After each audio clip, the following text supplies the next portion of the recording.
Darts on YouTube has now gone mental. The video that really kicked everything off for me was this year I managed to get myself a board sponsor for it, and I sort of thought, well, if you don't ask, you don't get. What does the pie chart look like of the money coming in? Maybe 160,000 views when I changed the thumbnail, and it's now on like 550,000 views. Hello, welcome back to Creator Calls, where I get some of my favourite creators to invite us in and share a little bit of their YouTube journey with us.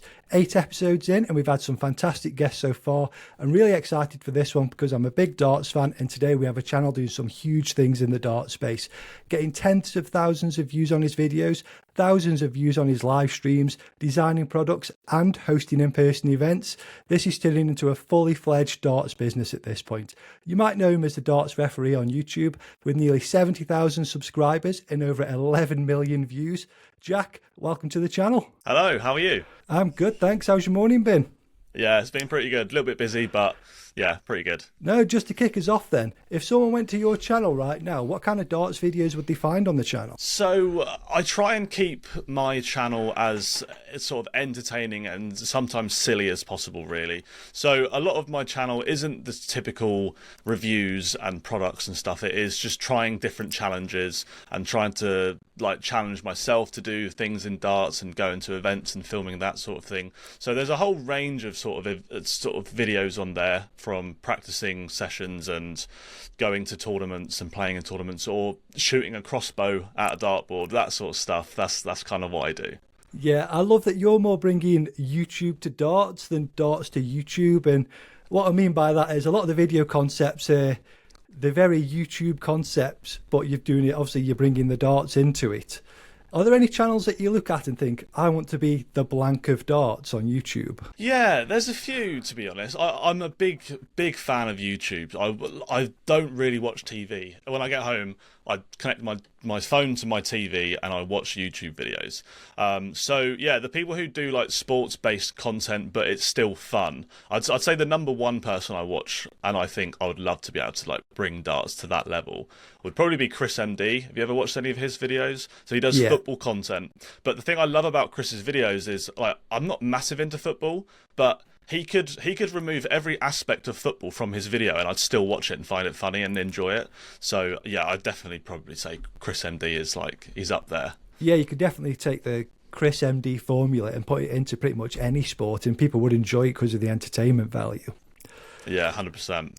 I'm interested to know then, so when you hear those numbers like 10 million views, do you remember when you broke 10 million views? Do you keep track of that kind of stuff? So the way that YouTube shows you the views and the way that Social Blade shows you the views, it doesn't show views from videos that have been deleted or removed. So I'm actually on like 19 million, I think, which is like still crazy, but I just had loads of videos. So back in the day when I first started YouTube, I didn't really know what I was doing. So like I'd finish a live stream and I'd just delete it, which then doesn't add to the views and stuff. But 10 million views, probably, I don't really know when that would have been. Probably about a year, 18 months ago, I reckon. I couldn't tell you exactly where I was though.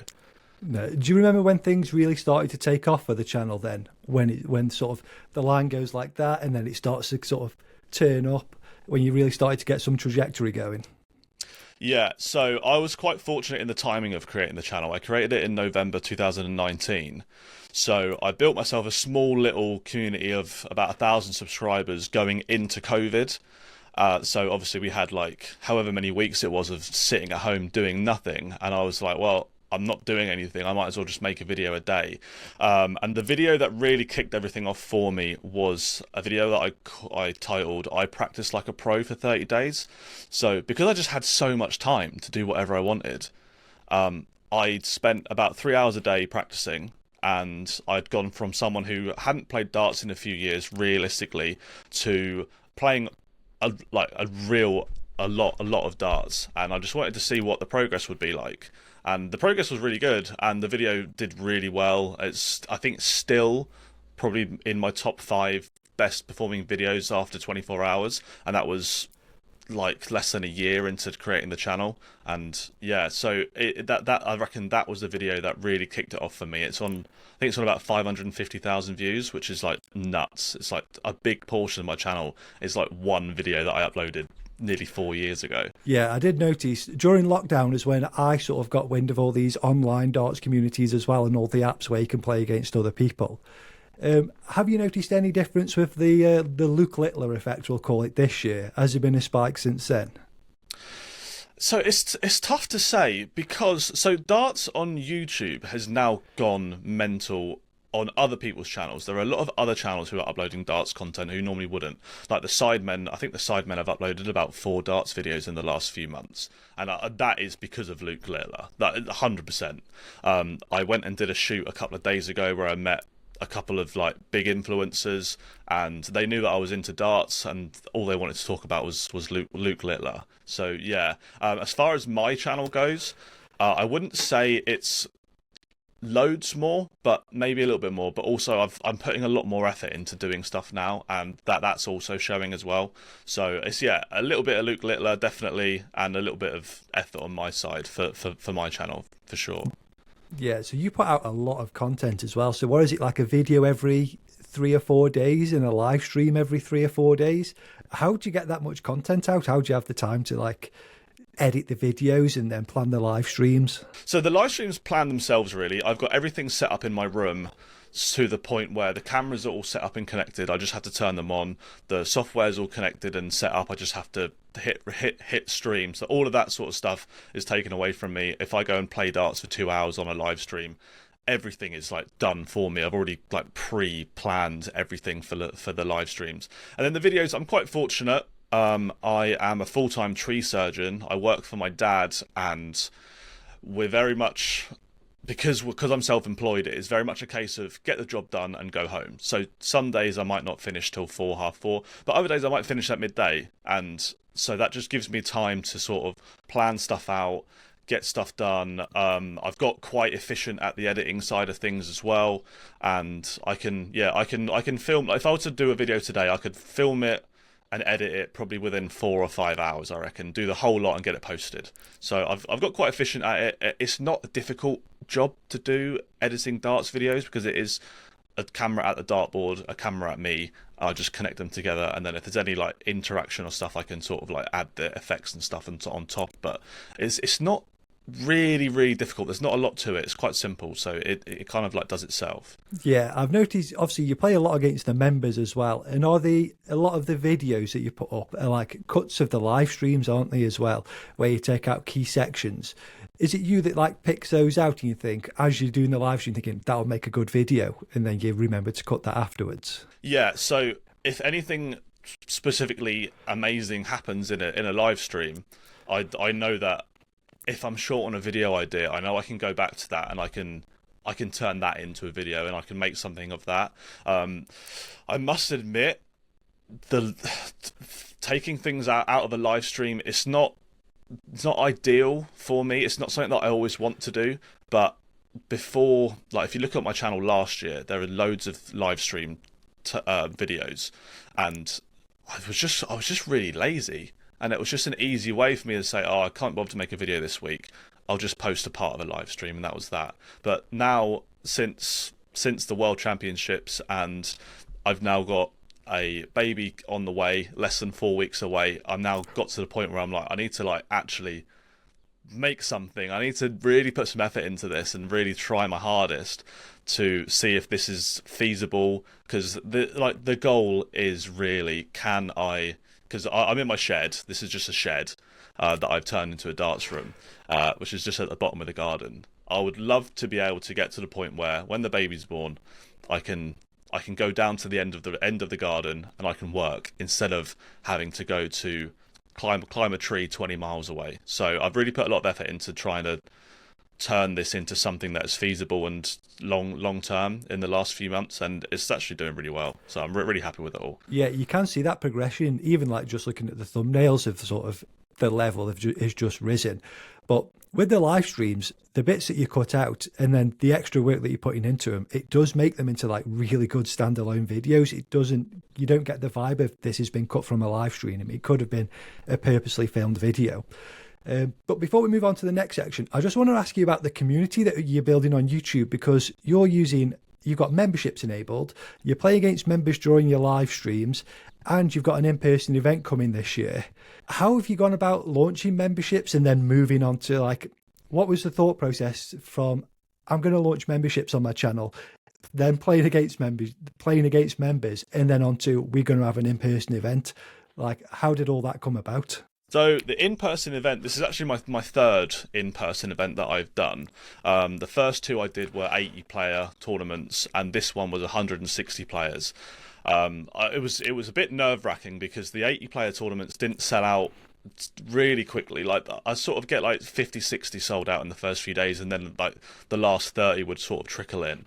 But this year I managed to get myself a board sponsor for it, and I sort of thought, well, if you don't ask, you don't get. So I asked for 16 dartboards instead of the 8 that I was using before, and they was like, yeah, no problem, we'll send you 16 dartboards. So I was like, right, I'm going to have to do a 160-man tournament then. So I did I advertised it, the 160-man tournament, and I think it sold out in 2.5 days, which is like mental. I've got one guy coming from America. He's coming from I think it's West Virginia. He's coming from. It was just crazy. He's going to actually get a flight to come play in the Darts Referee Open, which to me is just mental. But as far as the memberships go, it's always been something enabled on the channel. I've never really used it, and I've never really had like loads of members and stuff, so I've never really found a use for it. But some people decided to start becoming members over the World Championships when I was streaming those. And I thought, we're starting to get a few of them now, and they're not really gaining anything from being a member. So I started to think, what can I do that would like at least give them a little bit of value for money, because they're spending their money that they earn, and I'm not really giving them anything for it. So what we have done, I'll just move the camera. We now have the members wall. So I have a wall in my darts room, which is every time someone becomes a member, I just write their name on the wall in a pen. And then we also have the member streams as well. So it's once a week. I'll probably stream and play people 2 or 3 times a week, but once a week on a Monday, I play solely members. Only members can use the chat, and it's just a way for them to get into games and then to interact on a bit more of a personal level. And they can, like, because the problem is, if you're doing a live stream with a few hundred people watching, you do miss the chat quite a lot. But when it's only members are allowed to interact with you, just for one day a week, just to give them something,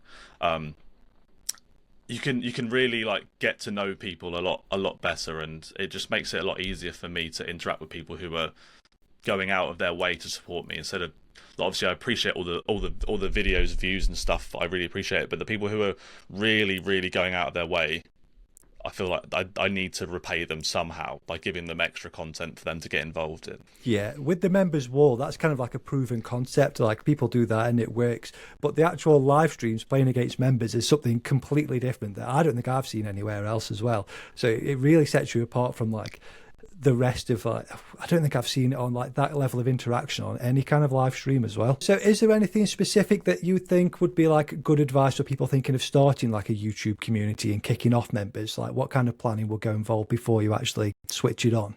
Like, if you could go back and set your memberships up from scratch, what would you do differently from the start? From the start, I mean, I think the first thing you've got to do is you've got to think to yourself, if you're watching someone on YouTube and they're saying, I want £1.99 from you, which is not a great deal of money, but it is still money that you're paying that you wouldn't have paid beforehand. You've got to think to yourself, what would you personally want to gain off a membership subscription, and how would it affect you? Because if you're paying just to support someone and you're getting nothing back, I can understand that it's not the most entertaining way of watching a YouTube channel. You can do that all for free. There's no benefits for it. So you've got to try and work out what you think is a worthy benefit off the back of becoming a member, and just try and be consistent and give them your time as much as you can, because they, again, like I said, they're spending the money that they've gone to work for to earn on you, and the least you can do is try and give them as much attention and interaction and support and stuff with their game or with whatever they're doing. So that's, yeah, I think if I was to start YouTube again, and I was going back to like 3 years ago when the members first began, I would definitely like try and give them something to watch or interact with. Yeah, provide the value for the money. Yeah, that's it. Yeah, that's what I'm trying to say. Yeah. For the second half of this podcast, then, I've got this segment which I call Ask 10. It's where we dive a little bit deeper into your relationship with YouTube with 10 specific YouTube questions. So, out of creating thumbnails, title, and filming, which do you spend the most time on? It depends. It depends on the video. I would say for the most part, I probably spend the most time on the editing side of things. But there are plenty of times where my thumbnail has taken me way longer to make than the actual edit of the video. So for the most part, probably the editing, probably not the filming. I can probably film a video in about half an hour, but probably the editing, if not the thumbnails. Yeah, do you ever go back and change a thumbnail? Or once you've done it, is it done once you've done it? Yeah, so that is one thing. Like we spoke about the I practice like a pro video. So when I first started doing the YouTube stuff, like I understood thumbnails, but I wasn't really great at them.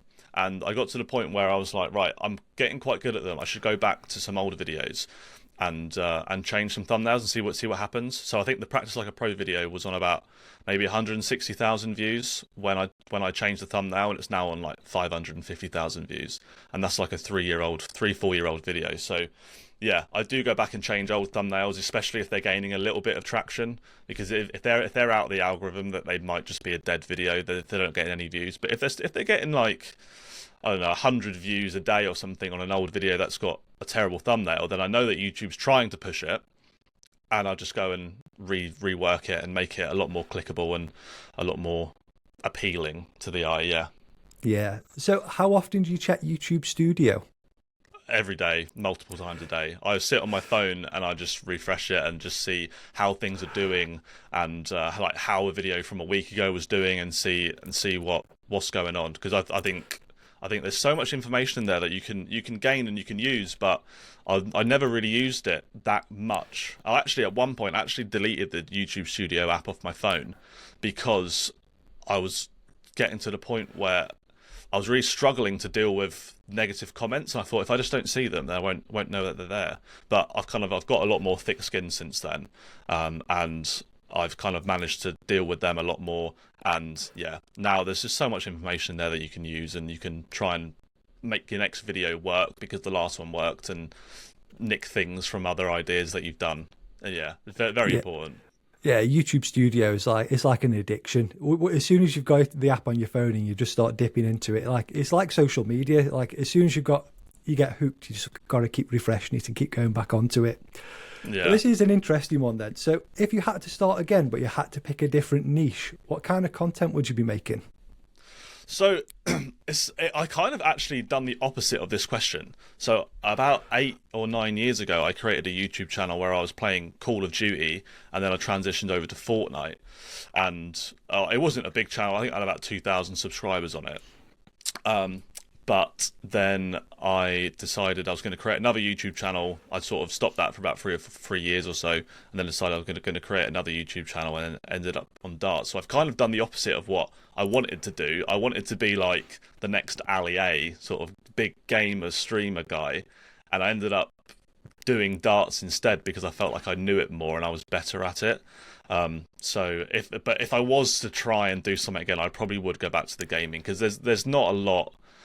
There's not a lot that I'm really good at. It's like darts knowledge and darts stuff I know really well, and I can confidently portray that, and people can watch my videos and say, you know, he does know what he's talking about. The other thing I'd probably be quite interested in doing actually would probably be a channel on YouTube analytics, because I study it so much. I feel like I've learnt so much over the last 4 years. I think that could probably do quite well.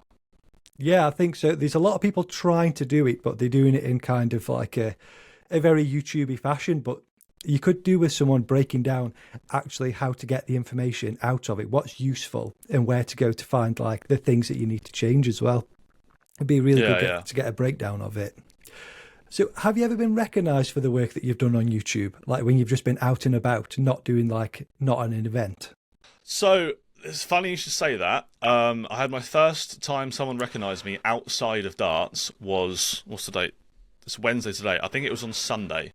So it's literally the first time I went into Tesco's, and I was on my way out the door, and I just heard someone go, "Oi, mate." And I was like patting my pockets. I thought, oh, I've left my wallet on the side or something. He was like, "Are you the darts referee?" I was like, "This is mental." Yes. Yeah. So yeah, actually, literally a couple of days ago, that's the first time I've ever been recognised outside of like a darts scene. Yeah. No, that's really. I imagine it happens quite a lot, does it, when you go to like darts events and stuff like that? Yeah, to an extent. I think when I walk into a darts room, yeah, I do feel like there are quite a few people in that room who have probably watched something. Whether they liked it or not, I don't know. But yeah, it's quite surreal. It's very surreal, to be honest. That people you're playing against and people you're sitting with have actually watched your stuff and they like your stuff as well for the most part. So yeah, it's cool though. That is so cool. Yeah. So you've alluded to it a little bit already, but how long ago was it when you uploaded your first video to YouTube?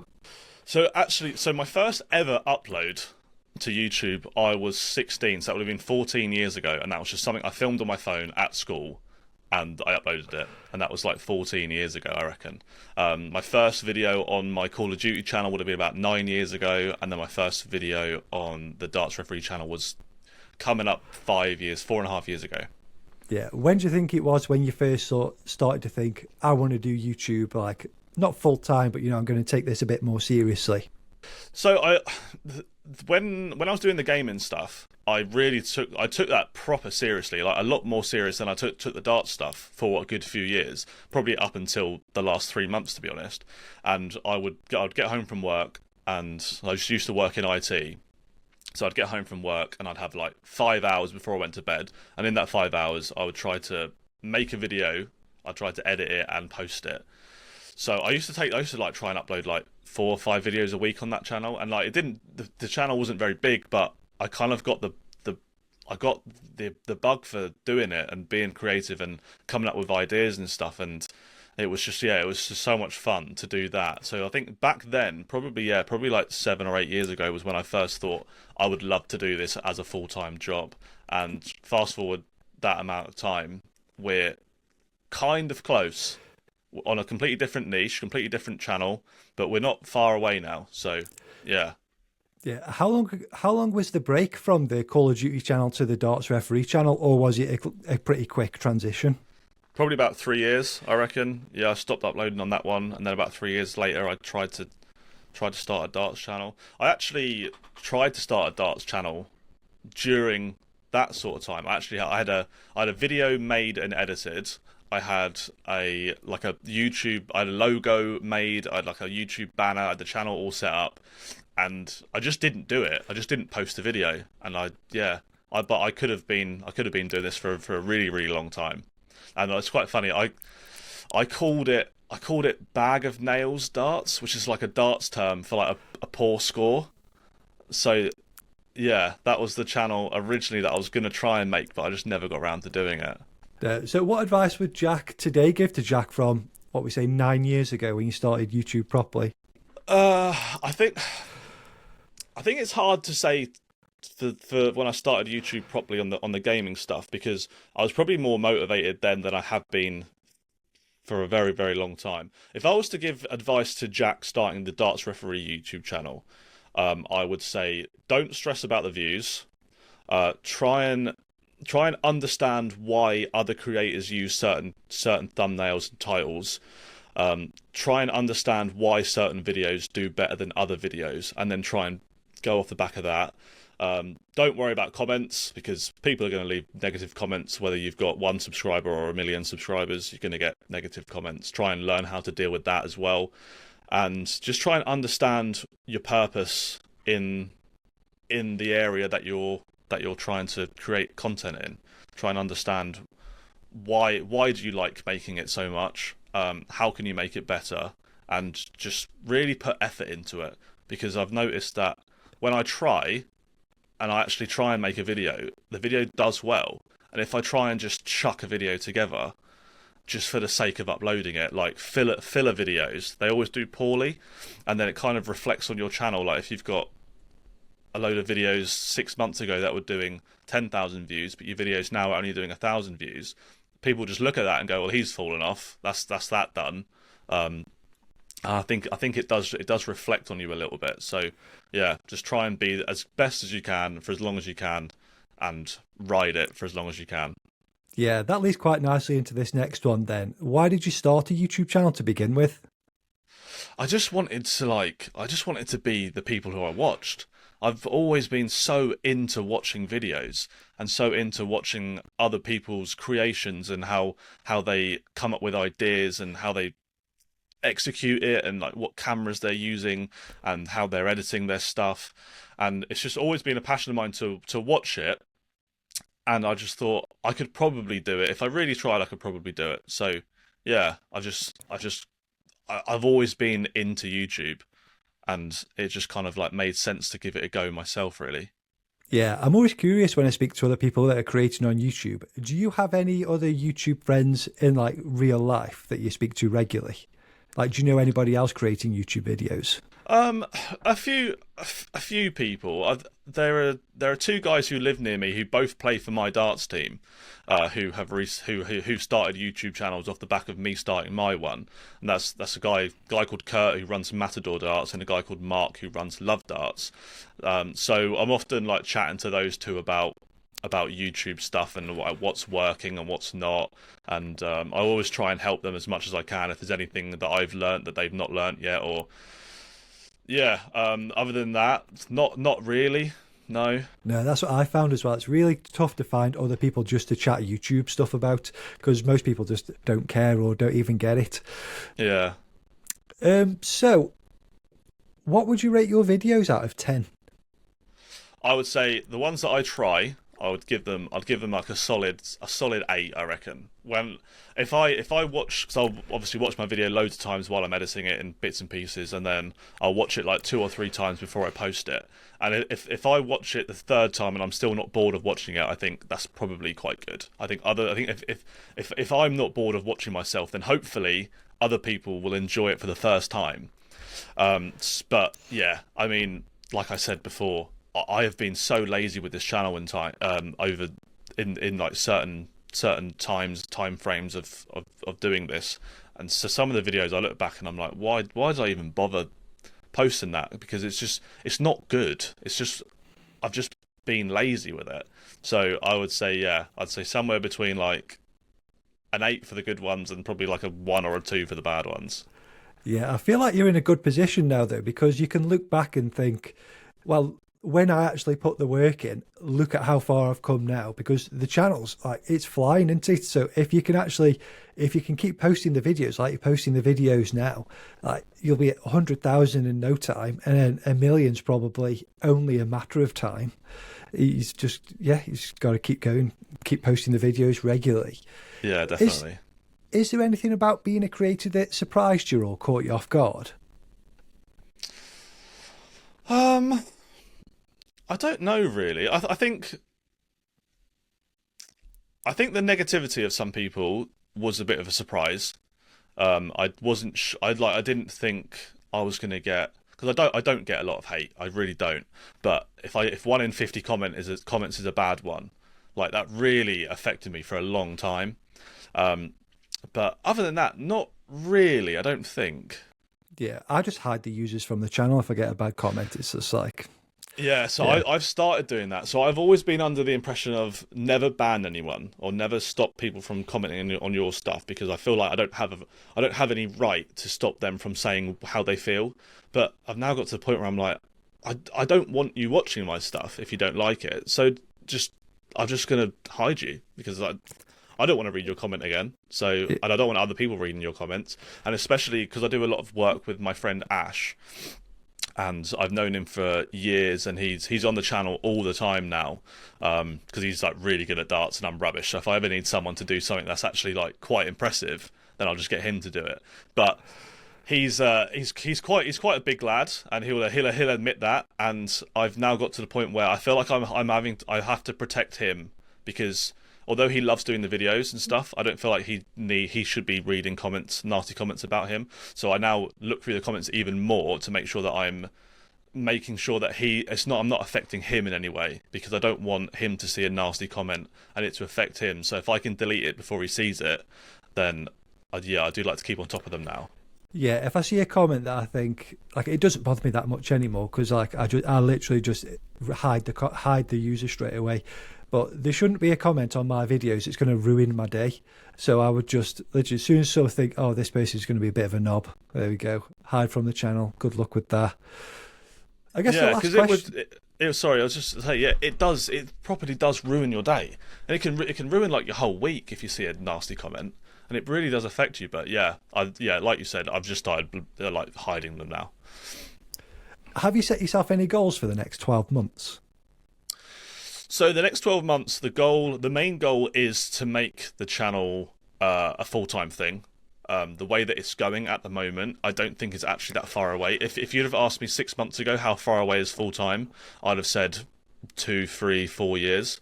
But since the World Championships and since I've actually started putting a lot more effort into stuff, I'm looking more like maybe 3, 4 months now. And hopefully that just keeps snowballing as well. So that's the main goal, is to be able to get myself an actual upload schedule. Because if I'm doing it full time, I can have an upload schedule instead of making videos as and when I can and posting them as and when I can. And yeah, that's the real goal. I mean, 100,000. I have set myself a goal to hit 100,000 by the end of the year, and we're on track to do it. I worked out I needed 109 subscribers a day for a year to get to 100,000 subscribers, because I was on like 59,000 when we come into the year, and I think I've averaged about 142 subscribers a day since then. So we're on track to do it, but whether that tails off, I don't know. But at the moment, it's looking like it's possible. Yeah, so normally that would be the last question, but I haven't spoke to anyone yet that's like that close to turning it into a business. So I don't suppose you can just explain to me, what does the pie chart look like of the money coming in? So obviously you've got your pie chart. What like percentage of it is coming from ad revenue? What percentage of it is coming from like memberships and sponsorships? Let's have a think. Memberships is probably about 15%. Which is quite high, I think. I've got some really, really supportive people in my community, and the memberships are doing really well. And then the rest of it, it's ad revenue. I've got to the point now. I did a sponsored video a little while ago. I went on a game show last week, which I actually won some money on that as well. So when that gets posted, I can't wait to share it with everyone. But I'm now getting to the point where I'm earning money away from the channel. Obviously, it's still involved in the channel, but I'm earning money from different avenues, and hopefully that just continues to grow, because the ad, like they pay really well. Like the sponsored video I did, I won't go into how much I earned, but they told me the figure, and I was like, so what's that, like for a month's worth of videos? And they were like, no, that's for one video. I was like, what do you mean for one video? You're going to pay me that for one video? That's mental. At least you were honest with you. I would have gone, yeah, a month. Yeah, you could do it for a month. Yeah, I know. Yeah, that's what I thought. Yeah, but yeah, I was like, that's crazy. I just can't believe, because that like outweighs a lot of the earnings that I get on YouTube. It's like, yeah, mental. So it is possible for anyone out there who wants to try and start it. You just got to work really hard at it, and it will eventually pay off. No, that's great, Jack. I think people are going to find this chat really insightful. I'm going to link your channel down in the description. Is there anything that you want to give a specific shout out to? Any projects you're working on or anything like that? Not particularly. I'm currently in the process of bringing out some new darts, so that's another avenue stream that works for me. I'm trying to bring out 2 different sets this time. I've only ever been able to do 1 set at a time, so they'll be coming out in probably May, June-ish, I reckon. And yeah, just if you like darts, come and watch some of my stuff. You might enjoy it. That's great then. So before I let you go, is there any other creators in the UK or Ireland that you think I should try get on? Let's have a think. You know what? This might be a little bit rogue. I am massive into my Pokemon. There's a guy in the UK who I watch called Trainer Squidgy. He's got about 5,000 subscribers, and I just love his videos. Like, he's not a big channel, but I watch every single one, and I love Pokemon. So maybe a Pokemon creator could be someone who you could get on that might be interesting. Yeah, that's great. We haven't had a Pokemon creator yet, so I'll definitely drop him a message. Cool. No, I look forward to hearing actually because I watch loads of his stuff and I've never really spoke to him, but I just always watch it. So yeah, definitely check him out. no, that's perfect. Thank you very much.